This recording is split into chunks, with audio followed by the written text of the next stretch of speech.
legislation. Thank you so much, Mr. Chairman. I have an amendment at the desk. Clerk will report.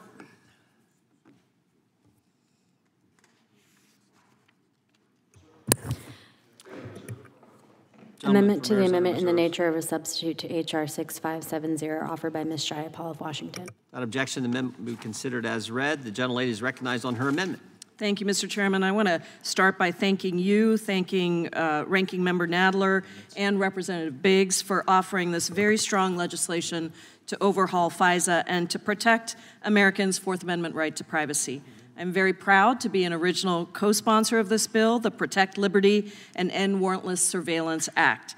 This bill is a huge step forward to protecting Americans' privacy and civil liberties by simply requiring the government to get a warrant before searching for Americans' communications, fixing the loophole that currently allows the government to purchase Americans' sensitive data without a warrant, and more. I also want to just take a moment to thank my colleague on the other side of the aisle, who I've also worked very closely with on these issues, Representative Warren Davidson, who is not on the committee, but whose leadership has been critical, and Representative Zoe Lofgren, who's unable to be here, but whose long-term leadership has been essential. I want to offer a friendly amendment to strengthen the bill by addressing reverse targeting, a practice where intelligence agencies select foreign targets with the purpose of securing communications of persons in the United States. We know that despite Congress's direction to intelligence agencies to minimize the retention and use of Americans' information incidentally collected under Section 702, the agencies have actually done just the opposite. Last year alone, they conducted 200,000 warrantless backdoor searches for Americans' private communications. They've also regularly abused the weak protections that are in place, including baseless backdoor searches for people exercising their First Amendment right to protest, journalists, and even members of Congress. This bill takes an important step in requiring a warrant to search Americans' communications records, which would substantially reduce the risk of surveillance abuses, but warrants alone cannot eliminate the risk entirely, particularly for willful abuses. Similarly, a warrant requirement cannot prevent Section 702 databases from being hacked or otherwise accessed improperly. Accordingly, it's important not just to protect Americans' privacy at the point that agents are performing searches, but also at the time of collection. My amendment would accomplish that by strengthening existing prohibitions on the reverse targeting of Americans. That is, collection supposedly targeting a foreign person located abroad, but actually intending to collect the information of an American in contact with a foreign person. Currently, Section 702 prohibits the government from targeting foreign person if the purpose of the surveillance is to spy on an American. In practice, that means that even if the purpose of the surveillance is almost entirely to gather intelligence about an American, the government can still evade the Fourth Amendment's warrant requirement as long as it has even a minor interest in the foreign person as well. Some may argue that the intent of the law is clear, but the standard is far too weak to protect Americans' constitutional rights. There should be no shortcuts to warrantlessly surveil Americans. Under my amendment, the government could not target a foreign person if a significant purpose of the surveillance is to spy on an American in contact with that foreign person. When the government wants to surveil Americans, it should be required to get a warrant or a FISA Title I order. It should not be able to evade this requirement because it also has some interest in a foreign person in contact with an American.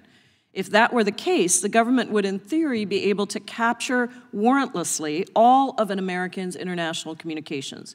And the Constitution simply doesn't allow this.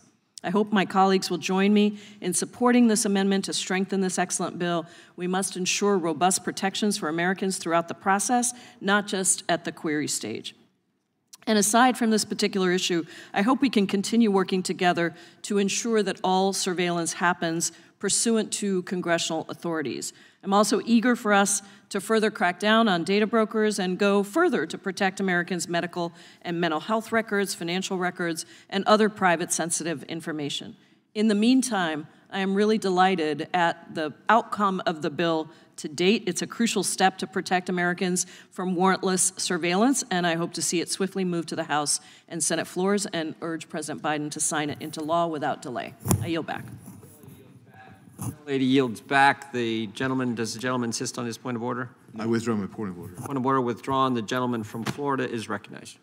Thank you, Mr. Chairman. I thank the gentlelady for the amendment and would hope that she would engage in a brief colloquy with me to discuss how the nature of this amendment to stop the reverse targeting that troubles us, that we've seen in the Inspector General's report, interfaces with this executive order, this 12333 executive order. And so is the gentlelady confident that if the amendment were adopted, that there wouldn't be a mechanism for reverse targeting under that executive order? I yield. It doesn't touch 12333. I am confident that that this is an amendment that will help us to ensure that there's no evading of what we are all seeking, which is warrants and authority to surveil Americans. I'm going to support the amendment. I think that it's virtuous in that goal. But does the gentlelady worry that if we leave the 12333 in place, that there might be some effort to undermine the good work of the amendment and the underlying bill? As the gentleman knows, I have been worried about that. I continue to be worried about that. I think we're going to have to do everything we can to make sure that we're paying very close attention to this and continuing to try to move forward and have authority over that particular issue. Yeah, I'm concerned about it because, you know, in my discussions with Ms. Lofgren, who, as the gentlelady states, is a recognized expert on this issue, I initially thought, well, let's just let this expire. It's been such an abused authority. Let's let it expire and see if we can design something anew that isn't littered with all of the loopholes that have allowed these abuses of people's civil liberties. And what Ms. Lofgren expressed to me is that if we were to just allow the legislation to expire, that these executive orders would persist with the veneer of authority, and there wouldn't be the warrant requirements that we're all fighting for here. And so I am worried that all of this great effort that we've put into warrant requirements and our civil liberties is a bit illusory if what the Intel Committee is really arguing for is the preservation of this executive order that then allows the reverse targeting and the end run around the Fourth Amendment. And so that, I mean, that's a concern of mine that's going to persist throughout this. It's certainly not a reason to oppose this good amendment, but I think we do need to acknowledge that there's a lot of work to be done. And it's a tell to me that the folks at the Intelligence Committee are willing to give us so much on the statutory reauthorization, but then at the same time, they're willing to give us nothing to bring 12333 into the scope of our reforms. And it's because they want a regime to exist outside the scope of those reforms. So I would yield to the chairman if the chairman has any perspective on how these things we're doing now will interface with that executive order and how the Judiciary Committee ought to think about those things. I would just say, like the sponsor of the amendment, I have concerns. I think most members do.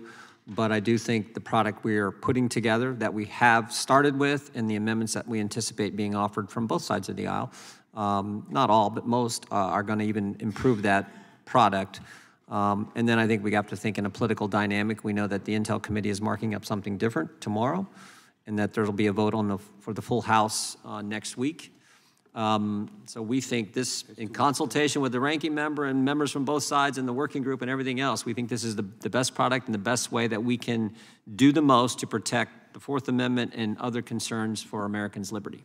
No, I agree, Mr. Chairman. I think you've endeavored upon yeoman's work here, but I don't want to be back at this committee a year from now, 18 months from now, where we've enacted our reforms and we've got some inspector general sitting before us telling us that the executive order provided all these avenues for the exact same abuses and the exact same conduct. Because I think what troubles us all in a bipartisan way is when you see the activities of the FBI and others exceed the scope of the law. Would and the if gentleman yield? Certainly, I'd yield to the ranking member. I'd simply point out that to the extent an executive order 12333 or any other goes against the legislation that we pass, it must yield to the legislation. So, right. No, I agree with that, which is why I wanted to take the time to really get from Ms. Jayapal an understanding of how those things weave together. And it sounds like the amendment sponsor is saying this wouldn't provide a direct conflict with 12333. Would the gentleman yield? Certainly. This particular amendment does not touch 12333. That does not mean, as I said, that I don't share your concerns about 12333. I think there will be other amendments that will touch different pieces. I don't think that there's a perfect solution in this. I think that what we are doing today is recognizing this will be an enormous step forward, and given everything that you've mentioned about the dynamics of the intelligence community and our belief that we need to have strong tools, of course, to protect intelligence, but they cannot fundamentally undermine the civil liberties and privacy of Americans.